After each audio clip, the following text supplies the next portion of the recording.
Meshtabi Season 5今回のMeshtabiはマジでまた食べたい小倉界隈。それでは早速 Let's get it started. 1. カタノご飯や竹膳ランチは11時10分から夜の部は17時10分オープンという竹膳さん。夜も若干並びが出るとは聞いてたけど、小倉のおばちゃまたちまで並んでるのでびっくり。定食は魚肉系揚げ物系何でもありのパラダイス食堂。どの定食にも具だくさんの豚汁がついてくるからお腹すかしていくべし。何やらジャンボな塩サバ定食が人気とのことですが、いやサバでしょ、そんなジャンボだってね。おーっとジャンボージャンボいやいや食べ歩き百戦錬磨じゃござんせんか。隣のお姉さんもジャンボ塩サバ食べてたけど綺麗に完食されてましたよ。ねえ自信ないななんちゃって、ジャンボって言うからお味かななんて思ってたんだけど、めっちゃふっくらジューシーなサバで美味しかった。ふっくらジューシーな愛想なサバ丼でしたね。ご飯も美味しく炊けてて豚汁もちょうどいい塩加減。去年はさ、九州ってお米美味しくないのかなっていうくらいあんまり美味しいのに当たらなかったんだけど、若干柔らかめだけど去年の九州のお米の印象と違ったよね。ちゃんと美味しい、ねえお手頃価格で小鉢に豚汁付き、こりゃ人気なのも納得の食堂だ。メニューは食べたいものだらけでしたね。島ホッケもあったもんね。そうなんだよ。これは近所で働いてたらヘビーローテーション確実ですわ。 Heavy rotation. 週3来ちゃいそう。いや2.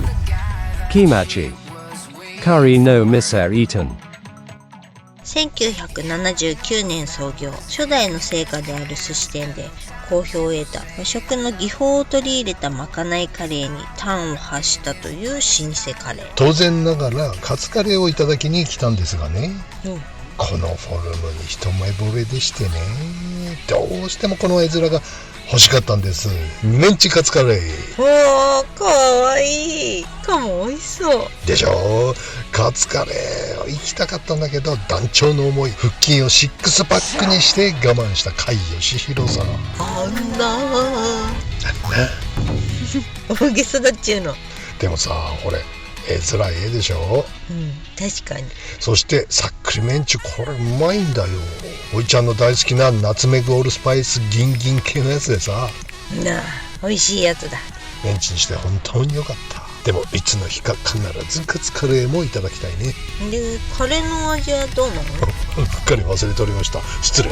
トロシャバ欧風カレーで美味しいカレーでしたよ。独特の感じでこれ万人が美味しくいただけるタイプかと思います。お店の感じもいい感じだね。でしょう。ナチュラルで炒めし屋さんのようなテラコッタの床に Terracotta. 壁にはお皿が飾ってある。ほんとだ。イタリアンっぽいインテリアね。デートでも OK 系だね。だけどもやっぱりカレー屋さんピン親父多いね。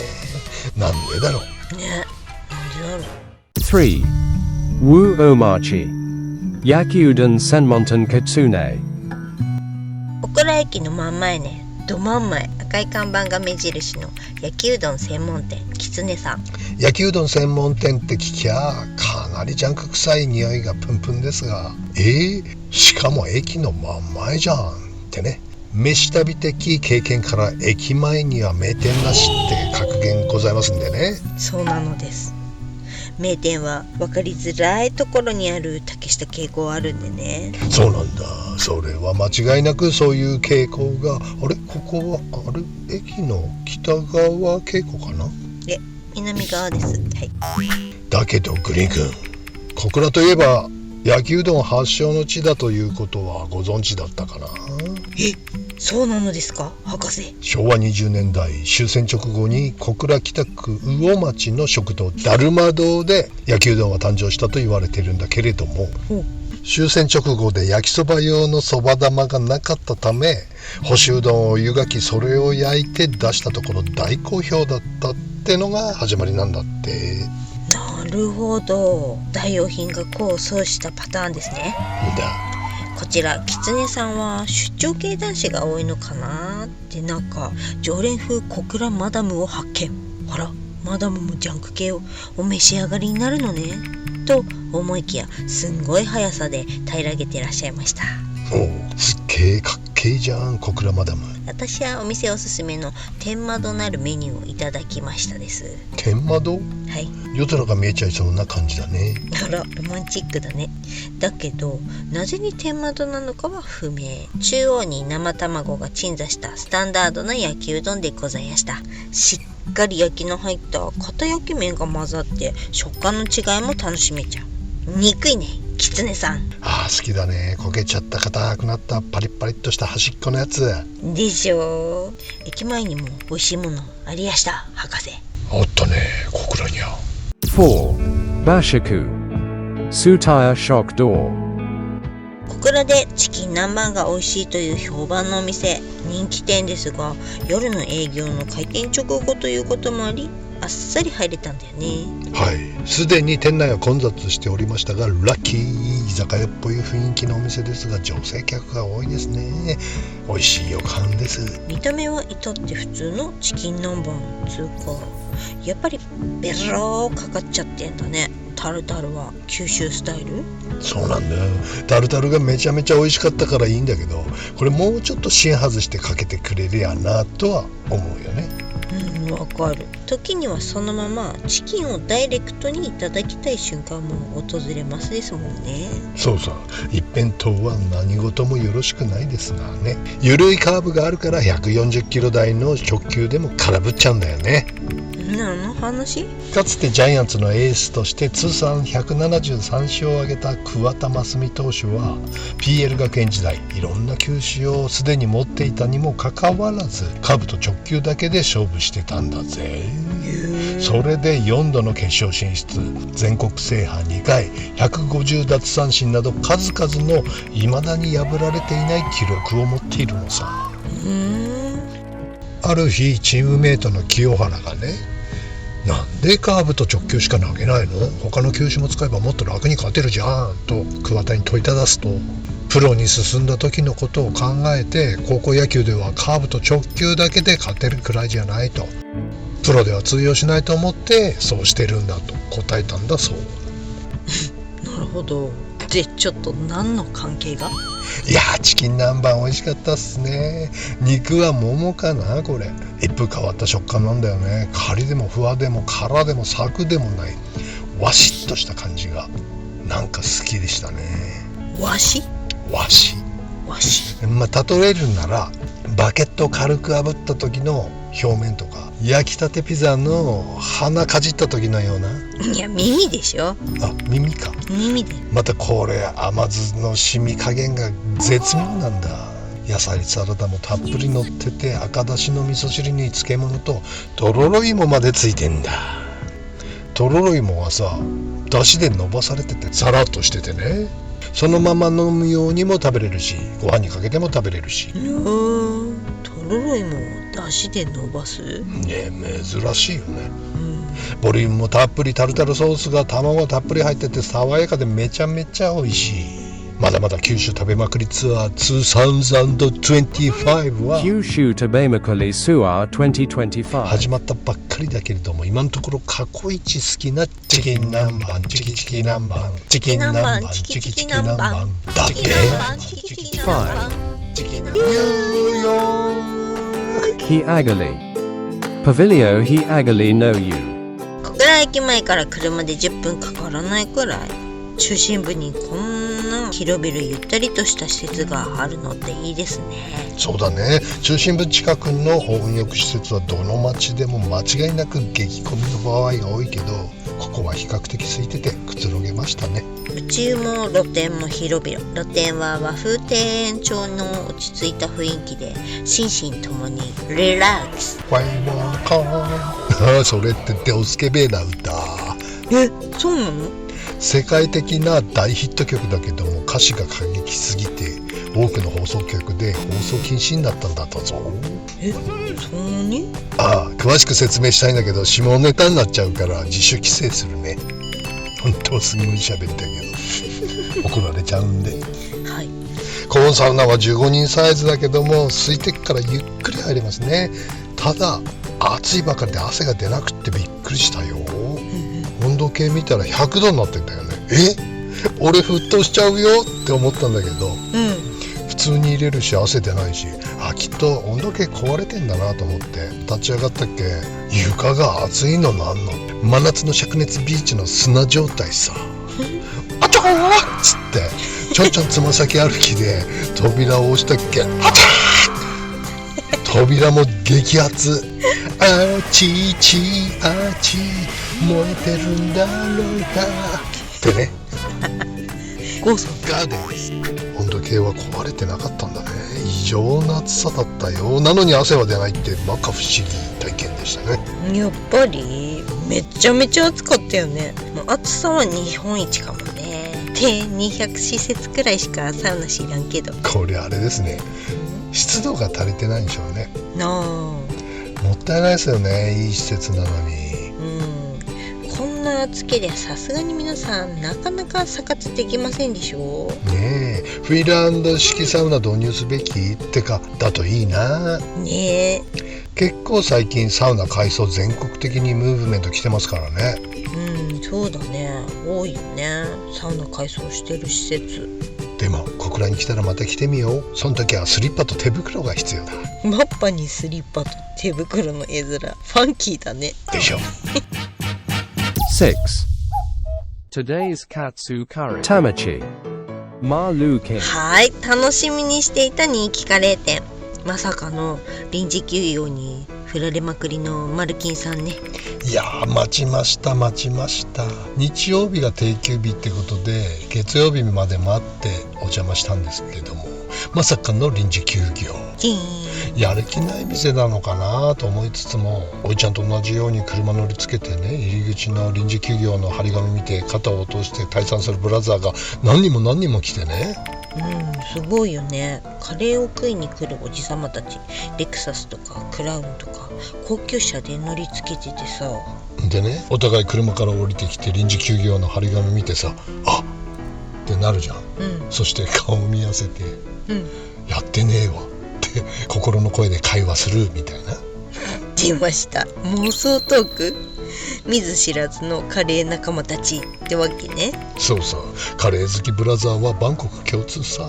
で火曜日もまたチーン同じ状況でね、やってねえわって心の声で会話し、水曜日もう今日やってなかったらもう諦めようって思ってきたら、やっとありつけました。おめでとうございます。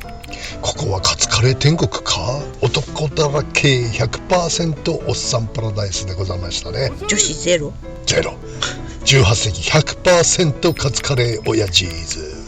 すごい。だけどすごいわ大将。ワンオペ伝票なし、記憶だけで切り盛りしてんのよね。こんな繁盛店なのに伝票なし？まあほぼ全員カツカレーだからさ、大盛りか並盛りか S だけ覚えればいいからシンプルなんだけど、まあ S なんてほとんどいないし、だけどすごいよね。プロフェッショナルですな。いや無駄な動きゼロ。肝が据わった殺し屋みたいな動きしてましたね。どんなそれ、見たことあんの？みんなカレーを食うおっさんたちが大事そうにルーを食べる姿がなんともいとおかしでしたね。カレー好きあるあるね。そうさ、最後の方でルーがなくなっちゃうの嫌なもんだから、前半白米飛ばして食べてね、後半は存分にルーがかかったライスカレーを幸せそうな顔でいただくというおじさんたちの光景がなんともシュール。シュール、ベリーシュール。辛さがちょっと物足りないから辛味スパイス入れりゃよかったんだけど、味が変わっちゃいそうでさ我慢したんだよ。辛味スパイス、いやでもスパイスだ、入れりゃよかった。困ったよ。いや素晴らしいカレー食堂でしたね。見てください、この SB 崇拝。これでいいんです。すばらばらわしい。車の中で待ってたらさ、カレー食べて出てきたおじさまたちがみんなニヤニヤしながら満足げに高級車に乗り込んで去っていくのね。すんごい絵面だったなあれ。でしょう。これは素晴らしいカレー店ですね。これが日本の世界がうまいというカレーなんです。そういうカレーでした。はいはい。よかったね。7. Wu Omachi Shun Pan Labo 魚町で有名なパン屋さん。朝はモーニングから夜はお酒の飲めるイタリアンバゲットまでオールラウンドパン屋さん。モーニングからやってたんだね。失敗したね。ねえ、気づくのが遅かった。食べ損なっちゃったね。九州出るときにまた寄っていただきましょう。じゃあ15時に焼き上がりという1日限定50個販売のクリームクロワッサンもね。はい、ということで今回はお決まりお約束の明太フランスとバスクチーズケーキと発酵バターミニクロワッサンをゲット。噂通りだわ。バゲットが美味しいっすね。はい、明太子のピリッと感はあんまり感じないのでお子ちゃまでも食べれる感じだね。これ年間4万本売れてる明太バゲットなんだって。いや4万本。はい、1日100本以上ってことか。すっごいね。そんだけ観光客が多いってことなのかな。なんでよ、博多言うたら明太子じゃろか。それって何弁で喋ってんの？ちょっとわかんないです。福岡の人はそんな明太子食べないんじゃないのって思うんだけど。なあ、確かにね。北海道民はバターコーンラーメンとか毛ガニ食べない的なやつ。そうそう。確かに観光客が多いぞね、ここは。だ。バスクチーズケーキはすぐ食べるのであればその場でブリュレしてくれます。おお、ブーってバーナーで炙るやつ？あ、そうですそうです。ブーって。会計時に店員さんが聞いてくれますんでね、ちょっとお時間はかかりますが。それは嬉しいサービスだね、だけどかなり濃厚カロリー爆弾って感じでしたね。ねえ、カツカレー親父が何を言いますか？カツカレーってそんなカロリーある？ですね、カツカレー1食あたりのカロリーを消化するのに必要な運動時間はウォーキング99分、ジョギング60分、自転車37分、縄跳び30分。そんなに、ウォーキング9分じゃダメ？9分ってなんだよ。昼寝2時間ってのは？いや、逆効果。寝るだけでカロリー消費できたらダイエットなんて誰もしないっちゅうの。で、そういえばこのパンの撮影中にハプニングが。グリーンのエコバッグが強風で飛ばされお堀にドボン。ミニクロワッサンがまだ中に。いやアンリマー、お客様の中にどなたかお医者様はいらっしゃいませんか？違うっしょ。とっさにおいちゃんが川に飛び込みましてね。それも違う。おいちゃんが瞬時に救出してくれて事なきを得ましたとさ。俺です。さすが俺。それってもうやろう。8. Kiyomachi Curry Frankie Ken こちらはうちのカレー好きおじさんが非常に楽しみにしていたお店ですね。はい、こういうお店大好物なんです。メニューは一品のみ、一本勝負。かっちょいいじゃないですか。なんとも入り口に吊るされたチキンが印象的なフランキーケン。カウンターのみ、メニュー一品一本勝負。憧れのカレー屋さんスタイルです。あなたはカツカレー一本勝負のお店やりたかったんだよね。そうなんだよ。ずっと物件探してたんだけどもいいのが見つかってね、やろうと思ったんだけどなぜか海鮮炉端焼きのお店になっちゃったんだよね。どんなイレギュラーなのそれって感じやけどね。守備職人源田壮介でも取れないやつだね。誰？いやいや、これは美味しい。ご飯 300g までは無料で増やせる。追いカレールーは無料です。オイル無料？コロンボ状態？そうそう。で、札幌っ子しかわからないよね。それはここは九州だよ。あ、そっか。そして青唐辛子、パクチーとトマトピューレトッピングもサービスという。至れり尽くせりパクセリ。パクチーもトマトピューレもなんて良心的なの。そのまんまでもうまいんだけども、カレーに青唐辛子とトマトピューレを足すとこんなにもうまいのなんの。辛くしてトマトピューレを足すとすんごい爽やか。あなたよくやるもんね。濃い味のカレーにフレッシュトマトぶち込むっていうの。ささっと炒めてぶち込むと爽やかでしょ。爽やかサワデー。サワディーか。สวัสดีค่ะ。ダメそこは。そしてパクチー食い放題ってのがたまらんね。食い放題なの？すごすぎる。噂によると豆苗を混ぜてあるパクチーらしいんだよね。だから癖が弱まってるっちゅうか臭みがないっちゅうか、これもとっても爽やかでさ、初心者でもバクバクいけんじゃないかな。トマトピューレ、唐辛子、パクチー、このスタイル最高だね。あ、そして支払いは COD。食べログ 3.24？ おいおい嘘だろ。東京の 3.7 とかの店より全然美味しいよ。そういうのいっぱいある。小倉にはまだまだ来て食べたいものがいっぱいでさね。来月中にはまた来れるかな。そうだね。Jikai no meshtabi wa. Maji de mata tabatai. Hokkaido no best mabo dorfu des. Otanoshi mini. See you soon. 結構ありますよね。代用品が構想して売れちゃった系っていうのがね。ああ、はいはい。燕三条のネギが高くって玉ねぎとか、はい、そう。とんかつをカレーに乗っけちゃってクレーをカツカレー。あ、スイスのね。やべ、火止めの忘れちまった。大将に叱られる。あれなんだかのこでうまいぞこれの白湯スープとかね。はい。そんな感じかしら。味噌ラーメンの三平さんの豚汁に麺入れちゃってよっていう説は、あれは嘘らしいけどね、都市伝説らしいんだけど、俺はそんなこと一言も言ってねえぞって三平さんが言ってたって。そうなんだ、確かに面白い。卓球とかね、テニスはね、おちゃん苦手なんですよ。ネットで分かれる系のスポーツ。全部ねネットじゃなくて、フェンスを越えてってしまう。枠の中に打つのが苦手なんですよ。オーバーしちゃう。だから温泉行って卓球した時にね、俺はねちょっとラケットで打つと全部やっぱりオーバーしちゃうからね、ちょっとスリッパでやってもいいかって言ったらみんながいいって言うからね、スリッパでやったら結構勝っちゃったって。スリッパ卓球が得意だっていうね。ウケる。怪我の巧妙っていうか、ゴルフでもよくあるじゃないですか。トップしたらガチンって入っちゃったとかね。あるある。アマチュアの競技に出た時にね、結構スコア良かったんですよね。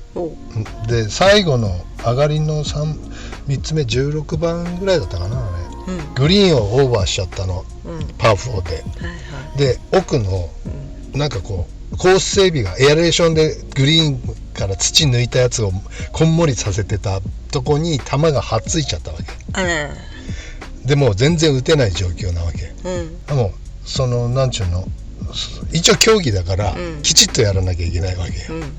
でおいちゃん的にはそれは人工物じゃないからね、そのままプレーしなきゃダメだと思ったの。でそのまま打つって言って打とうとしたら、同伴競技者が「いやそれドロップできるだろう」って言うのね。でも正式にルールがね、よく分かんない。競技委員を呼ばないと分かんないねっていう話で、でも競技委員は近くにいないから、じゃあ両方のパターンでプレーして、上がってから裁定してもらいましょうっていうことで、まずおいちゃんはそのまま打ったわけ。だからもうちょろよ。それで3段目ちょろでしょ、で4段目フォンって適当にっていうか、乗りゃいいやと思って打ったら入っちゃったね、カコンって、でパーさ、いや頼むこっちがルールで合っててくれと。で同伴競技者がね、ドロップできるはずだっつって、ドロップして打ったやつはダボになったよね。で頼むと思って、ホールアウトして競技員に聞いたら「いやあなたのプレーで合ってます」と。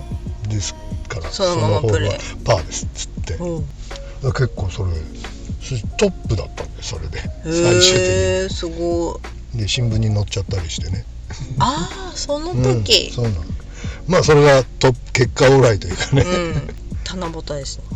ああいう時入っちゃうんだと思って、すごいね、持ってるな俺っていうね。なんでそんな持ってんのにあんなざっくりすんだろう。空振りとかするからね。